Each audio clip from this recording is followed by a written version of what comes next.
Folks, it's officially time to do our 2019 NCAA College Football Annual Season Preview Predictions Hybrid Amalgamation video. And this year we're keeping it very, very simple. We're just going to actually go through all of the Power 5 teams and give you our estimations for their overall win-loss records. We'll look at the Group of 5 too, then we'll look at the independents, and then we'll look at the big New Year's 6 bowl games, and also the Cheez-It Bowl, because I know that's very important to you people, before wrapping up with my prediction for who will end up being the playoffs and who will actually win the national championship game. And not that it's really surprising at this point, but whatever. Alright, so to begin, we're going to take a look at the ACC, and big shocker here, I'm going to go with Clemson to go undefeated. In fact, I'm actually taking a step further. I'm going to say that not only will Clemson go 12-0 in the regular season, I don't think they're going to lose a single game by less than 10 points. So they're going to dominate. They're going to have a pretty easy going this year from my humble estimates. But of course, it all depends on how, their quarterback does, because, who knows? Maybe somewhere out there's a photo of Trevor Lawrence from back in his Cartersville High days of him reading Mein Kampf in blackface, and if that's the case, all bets are off. But, just assuming that he's not caught up in some, major, drug scandal or with doing, cocaine off a Polynesian hooker's stomach, I think they're going to do pretty well. So, yeah, I think Clemson runs just roughshod over the entire ACC. Louisville, Syracuse, Wake Forest, I think will all end up with winning records, but they won't pose too much of a challenge. On the other side of the conference, I think Virginia, Duke, and Miami, and really Virginia Tech. I mean, all four of those teams are going to be duking it out all year long. But ultimately, I think it's going to be Clemson, Virginia for the ACC crown, and of course, Clemson should win that one handedly. All right, over on the SEC side of the equation, another shocker. I'm going with Alabama to go 12-0. So another undefeated year for Alabama in the regular season, although it does come with some caveats. I think they're not going to go out there and dominate every game. There's going to be some close calls. I think the game against Ole Miss might be a squeaker. And there's a couple others on their schedule I think will be like, 3-point, 4-point wins. Of course, the game against LSU should be a good one too. But ultimately, I think Alabama, they're good enough. They're stacked enough offensively and defensively to get the regular season. So I think they do make it all the way to the SEC championship game undefeated. And then flipping over to the eastern side of the SEC, we got Georgia, in my humble estimates, going 11-1.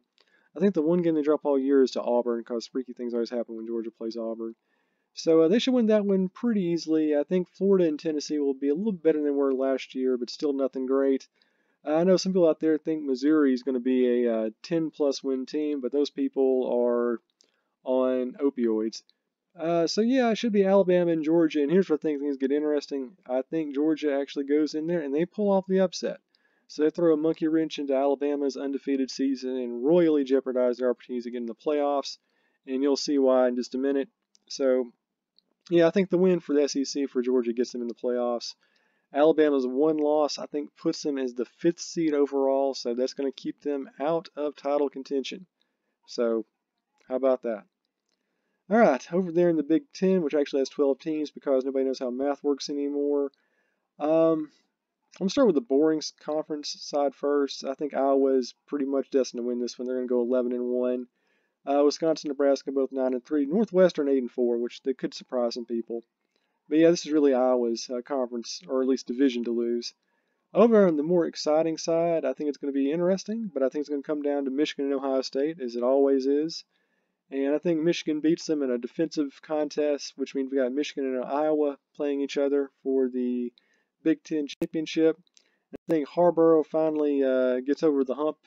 He gets the win. It's going to be like a 9-7 victory, but still. And that should be good enough to get Michigan in there as the number 2 seed overall. So if you're a fan of Big Blue, this isn't quite your year, but it's close enough.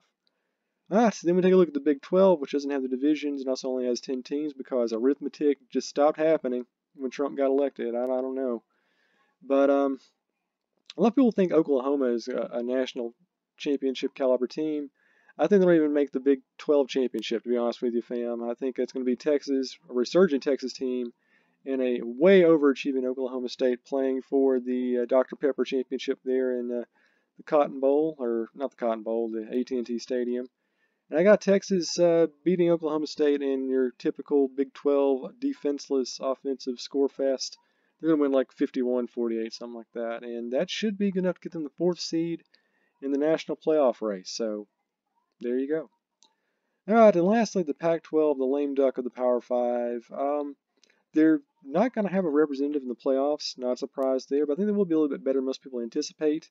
I got Utah going 11-1, and they end up going against Oregon, surprisingly, who I think is a 10-2 team, who end up getting represented by virtue of defeating Washington in the regular season.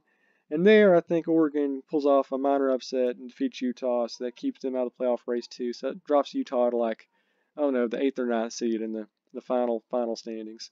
So there's that. All right, so those are my predictions for the Power 5. Let's very, very, very quickly take a look at the Group of 5 in the Indies.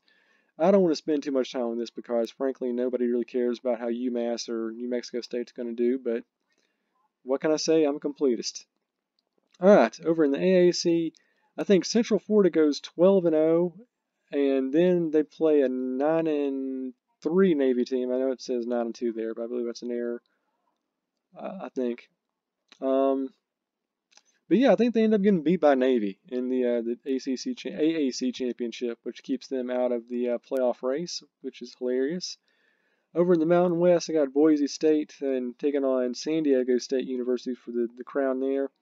Once again, calling another upset. I think San Diego State dashes Boise State's playoff championship aspirations and beats them in the conference title to effectively eliminate them from contention.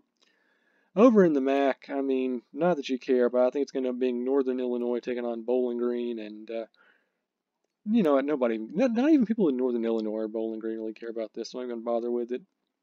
Sun Belt, the surprise breakout team of the year, I think is going to be Coastal Carolina. I got them going 10-2, and I think they handily beat Arkansas State to win the Sun Belt Conference title. Conference USA, we got North Texas, 9-3, another surprisingly good team, taking on Florida Atlantic, and what should be a surprisingly decent matchup. I got North Texas winning like 21-20. And by the way, you know what their nickname is? The Mean Green, because Joe Green played there.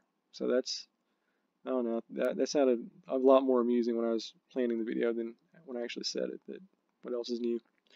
All right, and Independence, not that there's a whole lot that you care about here. UMass 4-8, Liberty 5-7, BYU 4-8. The two ones you do care about, though, Notre Dame has a preposterously difficult schedule. I think they're going to end up losing. They're going to end up with a losing record no matter what. I mean, you got Michigan, they got Georgia, they got Duke. They got some really, really hard games down the line. So I got them ending up 5-7 is best. Don't even think about playoffs if you're a fan of the Irish. So start your drinking early there. Fry up some potatoes. They'll help with the heartbreak. But the one independent I think will have a pretty good year this year is Army. I think they'll end up going 11-1. They're lost the year against Michigan, and that will be close. And I think that will be good enough to get them into a New Year's Six bowl game. So remember, I said it first because I love America. All right, New Year's Six games. Get out of the way early. I'm predicting a lot of blowouts this year. Orange Bowl, I got LSU clobbering Virginia. In the Rose Bowl, I got Ohio State doing bad things to Washington.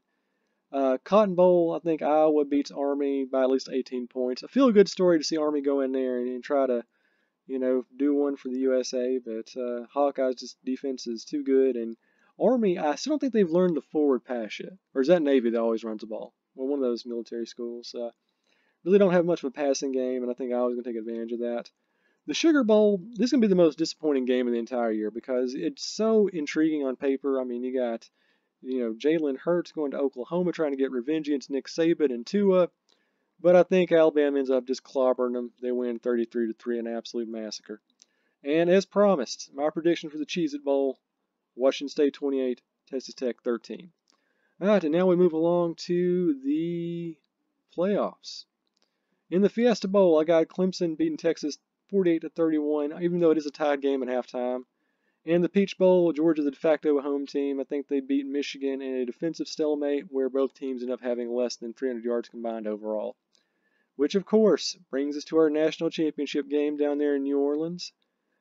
Clemson taking on Georgia, a very interesting matchup, of course, because Clemson's quarterback, Trevor Lawrence, is from Georgia. He was heavily recruited, ended up going one state over, and people in Georgia feel very conflicted about that. So anyway, this should be a really, really good game for the ages. I think Georgia goes into the fourth quarter with a lead, but Georgia teams do what Georgia teams do and end up choking it away. And I think Clemson ends with Trevor Lawrence hitting, I don't know, one of those receivers, forgot his name. T. Higgins. Very, very good player. Remember that name later on. And that gives them the go-ahead touchdown, or at least the go-ahead score, or at least the points advantage. I'm not really sure how numbers work anymore. And they hold on to that like within the last minute. And Clemson claims their second consecutive national championship. And people start saying this is probably the best college football team since the 2001-2002 Miami Hurricanes. Hard to argue against them there because they're going to have a great year. And of course, as soon as that happens, you're going to start seeing teams in NFL. I'm going to say at least half of them begin, tanking to get Trevor Lawrence in 2021. So the fail for TL agenda will make itself readily apparent before the championship is handed out.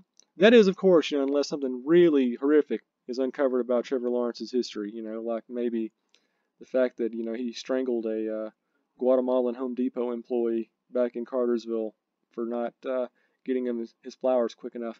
But that's not going to happen. He's a stand-up guy. That's not going to be uncovered. But if it does, just saying you heard it here first.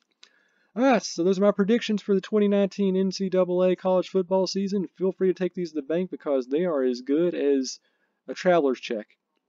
Also, I don't know if traveler checks are still good, so just a caveat.